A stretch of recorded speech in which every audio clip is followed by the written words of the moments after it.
আসসালামু আলাইকুম। টেকটিস BD YouTube চ্যানেলের পক্ষ থেকে নতুন আরেকটি ভিডিওতে সবাইকে স্বাগত জানাচ্ছি। আমি সৈয়দ মোহাম্মদ জসিমউদ্দিন। আজকের ভিডিওতে আমি দেখাবো মাদ্রাসার জন্য তৈরিকৃত ডাইনামিক এক্সেল রেজাল্ট শিটে আপনারা কি কি সুবিধা পাবেন এবং এই শিটটি আপনারা কিভাবে ব্যবহার করবেন। তো মূল ভিডিওতে যাওয়ার আগে আমি আপনাদের ছোট্ট একটা অনুরোধ করছি, আপনারা যারা এখনও আমার চ্যানেলটি সাবস্ক্রাইব করেননি, আমার চ্যানেলটি সাবস্ক্রাইব করে পাশে থাকা বেল বাটনটি ক্লিক করুন, যাতে আপনারা সবার আগে আমার এই গুরুত্বপূর্ণ ভিডিওগুলি পেয়ে যান। আর কমেন্ট বক্সে আপনাদের গুরুত্বপূর্ণ মতামত লিখে আমাকে এই ধরনের জনসেবামূলক কাজ করতে আরও অনুপ্রাণিত করুন। তো কথা না বাড়িয়ে চলে যাচ্ছি মূল ভিডিওতে। ভিডিওটা পুরোপুরি না দেখলে এই রেজাল্ট শিটটি আপনি সঠিক নিয়মে ব্যবহার করতে পারবেন না, তাই কোথাও স্ক্রিপ্ট না করে পুরো ভিডিওটি দেখতে থাকুন। এই যে দেখতে পাচ্ছেন, একটা ফাইলে 3টি শিট আছে: data sheet, merit sheet, report card. Class 7, 8 তিনটার জন্য একই ফরম্যাটের 3টা ফাইল পাবেন এবং ক্লাস 9, 10 দাখিল নবম দশমের জন্য 2টি ফাইল পাবেন। আমি প্রথমে ক্লাস 6এরটা দেখাবো, তো তার আগে আমি প্রথম থেকে দেখাচ্ছি। আপনারা আমার কাছ থেকে প্রথমেই এই ফাইলটি আপনারা মাউসে রাইট বাটন ক্লিক করুন, মাউসে রাইট বাটন ক্লিক করে এক্সট্রাক্ট অলে ক্লিক করুন। তারপর যেই পপ আপ উইন্ডোটা আসছে, এখানে আপনারা ব্রাউজে ক্লিক করে আপনার এই ফাইলটি কোন ড্রাইভে, কোন ফোল্ডারে সেভ করবেন তা দেখিয়ে দিন। আমি এখানে লোকাল ডিস্ক ডিতে এক্সেল ফোল্ডারটাতে আমি এই রেজাল্ট শিটটা রাখবো। এটা সিলেক্ট করে আমি সিলেক্ট ফোল্ডারে ক্লিক করলাম, এক্সট্রাক্টে ক্লিক করলাম। দেখুন সবগুলো ফাইল এখানে আনজিপ হয়ে গেল। এখানে এরকমভাবে যখন আনজিপ হয়ে যাবে তখন আপনারা এগুলি ব্যবহার করতে পারবেন। তো আমি একটা ফাইল ব্যবহারের নিয়মগুলি দেখিয়ে দিচ্ছি আর সুবিধাগুলো দেখিয়ে দিচ্ছি। রেজাল্টের এই ফাইলটি ওপেন করার পর যদি উপরেই এনাবল এডিটিং লেখা থাকে, এটা এনাবল করে দিবেন, আর এনাবল কন্টেন্ট লেখা আসলে এটাও এনাবল করে দিবেন। এই যে আপনারা দেখতে পাচ্ছেন ক্লাস 6-এর যেই ফাইলটা, প্রথম শিটটা আছে ডাটা শিট। এই ডাটা শিটে আপনারা প্রথম ঘটাতে রুল আছে, রুল লিখবেন। রুল 1, 2, 3 এই 2-3টা লিখে আপনারা এটা সিলেক্ট করে যদি এই আপনাদের যতটা রোল দরকার ততটা এই প্লাস চিহ্নে ধরে টেনে আপনারা এখানে রুল বসিয়ে দিতে পারেন। তারপরে দ্বিতীয় ঘরটাতে আপনারা স্টুডেন্টের নাম এন্ট্রি করবেন। অন্য কোনো এক্সেল শিটে যদি নাম লেখা থাকে অথবা ওয়ার্ড ফাইলে লেখা থাকে, সেখান থেকে আপনারা কপি করে এখানে পেস্ট করে দিলেই পারেন। তারপরে দেখতে পাচ্ছেন পরের ঘরটাতে সেকশন, এখানে আপনারা সেকশন থাকলে বসিয়ে দিবেন, না থাকলে না দিলেও সমস্যা নেই। এখানে আপনারা দেখুন আমি একটা স্টুডেন্টের সকল বিষয়ে নম্বর এন্ট্রি করে রেখেছি আপনাদের বোঝার সুবিধার্থে। আপনারা শুধু নম্বর এন্ট্রি করবেন আর বাকি সব কাজ অটো প্রস্তুত হবে। টোটাল, জিপি, গ্রেড সকল রেজাল্ট অটো প্রস্তুত হবে। এবং একদম শেষের দিকে দেখতে পাচ্ছেন নাম্বার অফ ফেইলার, টোটাল কত সাবজেক্টে ফেল করলো, টোটাল নাম্বার, সকল বিষয়ে মোট নম্বর কত হলো, জিপিএ অটোমেটিক নির্ধারণ হবে। তারপরে total working day, total attendance, এগুলি আপনারা আপনাদের হিসাব মতো বসাবেন। আর আমি দ্বিতীয় 2 নম্বরে আরেকটা স্টুডেন্টের নম্বর, একটা নম্বর আমি এন্ট্রি করে দেখাচ্ছি 22-এর মধ্যে। এখানে আরেকটা বিষয় দেখতে পাচ্ছেন আপনারা যে বাংলা প্রথম পত্র সিকিউ মোট নম্বর হচ্ছে 70। তার মানে 0 থেকে 70 পর্যন্ত একটা স্টুডেন্ট পাইতে পারে। এখানে ইচ্ছা করলে আপনি 75 বা 70-এর বেশি লিখতে পারবেন না। দেখুন 70-এর বেশি লিখেন, ধরেন 75 লিখলাম, 75 লিখে এন্টার প্রেস করলে এখানে একটা ওয়ার্নিং চলে আসছে, যেখানে লেখা আছে wrong number, please input 0 to 70, মানে 0 থেকে 70 এর মধ্যে নম্বর এন্ট্রি করতে হবে। তো এরকম পরের ঘরটাতে এমসিকিউ 30-এর মধ্যে যদি আপনি ইচ্ছা করে 32 দিয়ে দেন, তাহলে এটাও রং নাম্বার দেখাবে। তার মানে নির্ধারিত রেঞ্জের ভিতরে নম্বর এন্ট্রি করতে হবে। এমসিকিউতে 15-তে পাইল 12। এখন দেখুন এই স্টুডেন্টের বাংলার রেজাল্ট প্রস্তুত হয়ে গেছে। সে টোটাল নাম্বার হচ্ছে 79, জিপি হচ্ছে 3 এবং গ্রেড পয়েন্ট বি। এইভাবে আপনি বাকি সবগুলি বিষয়ে নম্বর এন্ট্রি করবেন, অটোমেটিক রেজাল্ট প্রস্তুত হবে। এখানে আরেকটা বিষয় হচ্ছে কোনো স্টুডেন্ট যদি কোনো একটা বিষয়ে ফেল করে, ধরুন ইংলিশ প্রথম পত্র হচ্ছে 100, দ্বিতীয় পত্র হচ্ছে 50, টোটাল নম্বর হচ্ছে 150, এর মধ্যে কেউ যদি শুধু 50 নম্বর পায় তাহলে সে পাস করবে, এবং তার থেকে কম নম্বর পেলে ধরুন 48 পাইলো, তাহলে সে কী করবে? ফেল করবে। এখন এই ফেলটা লাল রঙে মার্ক হয়ে আছে, যা দেখে সহজেই বোঝা যায় যে সে কোন বিষয়ে ফেল করেছে। আরেকটা বিষয় হচ্ছে, আপনি যদি প্রথম শিটটাতে, একদম প্রথম শিটটাতে আপনি আপনার প্রতিষ্ঠানের নাম এখানে এন্ট্রি করেন, আমি যেরকম তারাকান্দি মাদ্রাসা লিখেছি, আপনি যদি লিখেন মনোহরদী মাদ্রাসা, মনোহরদী মাদ্রাসা, এন্টার দিলাম। দেখুন আপনি প্রত্যেকটা শিটে এই যে মনোহরদী মাদ্রাসা হয়ে গেছে, রিপোর্ট কার্ডেও মনোহরদী মাদ্রাসা হয়ে গেছে। প্রথম শিটটাতে আপনি এডিট করলে সবগুলিতে অটোমেটিক হয়ে যাবে। ঠিকানাও একই রকম। আপনারা হাফ ইয়ারলির জায়গায়, বার্ষিকের জন্য হাফ ইয়ারলির জায়গায় হাফ কেটে শুধু ইয়ারলি লিখে নেবেন। এবারে আমি দেখাবো রিপোর্ট কার্ডটা, যেই শিটটা, রিপোর্ট কার্ডের যে শিট, এই শিটটাতে আপনারা চমৎকার ডিজাইনের একটি রিপোর্ট কার্ড দেখতে পাচ্ছেন।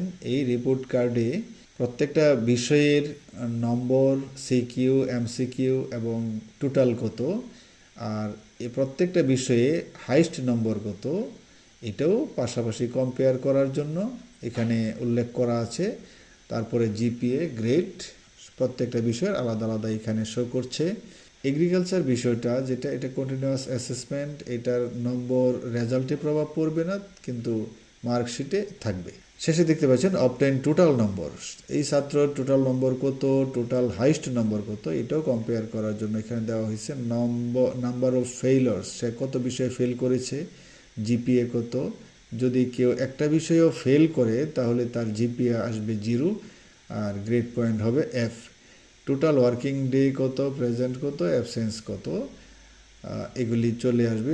আমি একটা স্টুডেন্টের, আপনারা একটা এখানে দেখতে পাচ্ছেন রোলের ঘরে যে রোল 1 দেওয়া আছে, এখানে ক্লিক করার পরেই ডান পাশে ড্রপ ডাউন এরো চলে আসছে। এটা ড্রপ ডাউন এরোতে ক্লিক করলে যতগুলি রোল ডাটা শিটে লেখা আছে, আমার এখানে লেখা আছে অনেকগুলি লেখা আছে, আমরা কত পর্যন্ত দেখতে পাচ্ছি, 96 পর্যন্ত।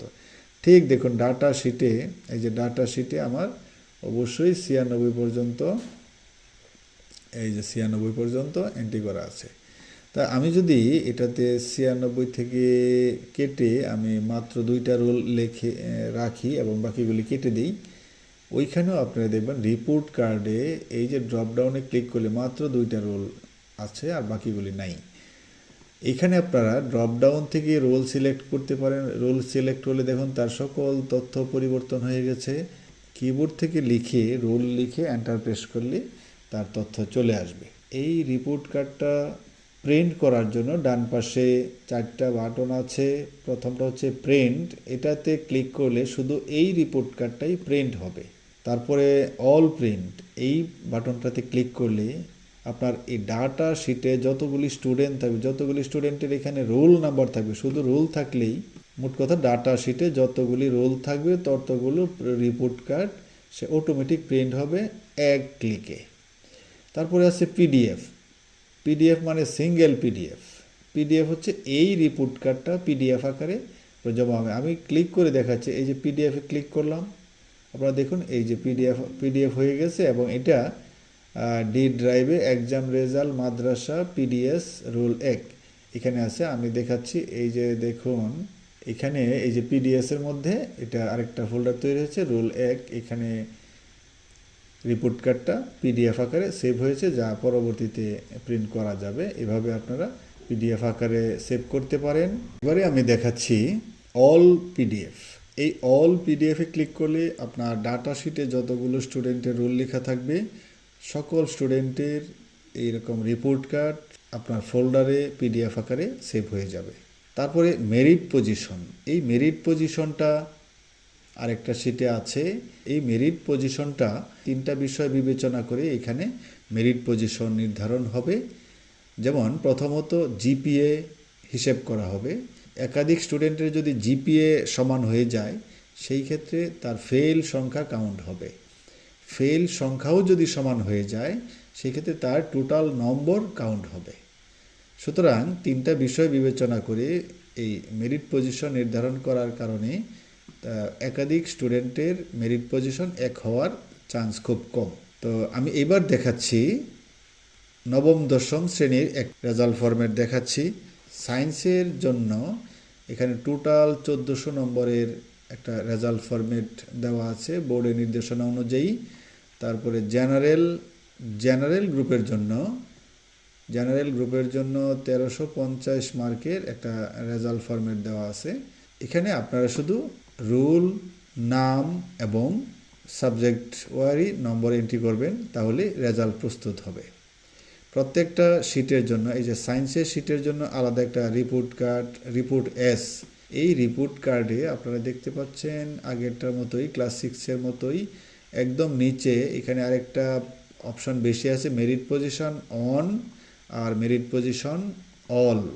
মেরিট পজিশন অন মানে হচ্ছে যে শুধু সায়েন্স গ্রুপের জন্য তার মেরিট পজিশন কত, আর মেরিট পজিশন অল হচ্ছে 2 গ্রুপ মিলিয়ে তার মেরিট পজিশন কত। তো যারা, আমি জানি অনেক মাদ্রাসায় শুধু একটা গ্রুপ চালু আছে জেনারেল গ্রুপ, তাদের জন্য শুধু আপনারা এই জেনারেল শিটটাই ব্যবহার করতে পারেন।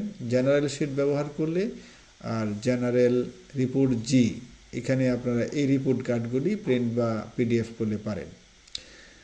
আর মেরিট পজিশন, তখন মেরিট পজিশন শুধু এই জেনারেল এই শিটটাতেই মেরিট পজিশন আপনারা শেষের দিকে পেয়ে যাবেন। এই যে মেরিট লিস্ট, এই মেরিট লিস্টের ঘরে আপনাদের মেরিট পজিশনটা পেয়ে যাবেন। তখন আর রিপোর্ট অল এটা বিবেচনা করার দরকার পড়বে না। এটাতেও দেখতে পাচ্ছেন ডান পাশে 4টি সুন্দর বাটন তৈরি করা আছে। আপনার কম্পিউটারে এই বাটনগুলি ঠিকঠাক মতো কাজ নাও করতে পারে। সেই ক্ষেত্রে আপনাকে প্রথমেই এই বাটনগুলি কাজ করার জন্য আপনার এই ফাইলগুলি ট্রাস্ট সেন্টার দেখায় দিতে হবে। ট্রাস্ট সেন্টার দেখিয়ে দেওয়ার জন্য আপনার কোনো ফাইল ছাড়া সরাসরি এক্সেল সফটওয়্যারটা ওপেন করবেন। আপনারা এই এক্সেল সফটওয়্যারটা ওপেন করবেন। এক্সেল সফটওয়্যারটা ওপেন করার পরে ব্ল্যাঙ্ক শিট চালু করুন, ব্ল্যাঙ্ক শিট ওপেন করুন। এই যে ফাইলে ক্লিক করুন, বাম পাশে থাকা অপশনে ক্লিক করুন। এবার দেখুন পপ আপ উইন্ডোর একদম বাম পাশে একদম নিচে ট্রাস্ট সেন্টার লেখা আছে, এটাতে ক্লিক করে ডান দিকে ট্রাস্ট সেন্টার সেটিংয়ে ক্লিক করুন। এবার বাম পাশে যেই তালিকা আছে এর মধ্যে একদম উপরেরটা নিচেরটা ট্রাস্ট লোকেশন, এটাতে ক্লিক করুন। এবার দেখতে পাচ্ছেন ডান পাশে অ্যাড নিউ লোকেশন, এই অ্যাড নিউ লোকেশনে ক্লিক করলে আরেকটা পপ আপ উইন্ডো চলে আসছে। এখানে ব্রাউজ লেখাটা পাবেন, ব্রাউজে ক্লিক করে আপনার ফাইলগুলি, রেজাল্ট ফাইলগুলি যেই ফোল্ডারে আছে সেই ফোল্ডারটা আপনি দেখিয়ে দেবেন। আছে ডি ড্রাইভে এক্সেল ফোল্ডারের ভিতর। তো এই এক্সেল ফোল্ডারটা সিলেক্ট করে, এটা ওপেন করার দরকার নাই, এটা সিলেক্ট করে ওকেতে ক্লিক করুন, তারপরে আবার ওকেতে ক্লিক করুন, আবার ওকেতে ক্লিক করুন, আবার ওকেতে ক্লিক করুন। আপনার কাজ শেষ। এখন আপনার কম্পিউটারে এই বাটনগুলি ঠিকঠাক মতো কাজ করবে। তো ধন্যবাদ সবাইকে। আপনারা এই রেজাল্ট শিটটি ফ্রিতে পাওয়ার জন্য আমার চ্যানেলটি সাবস্ক্রাইব করবেন। আর ভিডিওর ডেসক্রিপশন বক্সে একটা হোয়াটসঅ্যাপ গ্রুপ লিঙ্ক দেওয়া থাকবে, সেই গ্রুপে এই রেজাল্ট শিট ব্যবহার করতে যদি কোনো সমস্যা হয় সব ধরনের সহযোগিতা পাবেন। ভিডিওর নিচে কমেন্ট করবেন আমি রেজাল্ট শিট চাই, তারপরে আমার হোয়াটসঅ্যাপে আপনি মেসেজ করবেন আপনার ইমেল অথবা বলবেন যে হোয়াটসঅ্যাপে চাই, তাহলে আপনারা রেজাল্ট শিট পেয়ে যাবেন। তো ধন্যবাদ সবাইকে, দেখা হবে পরবর্তী ভিডিওতে।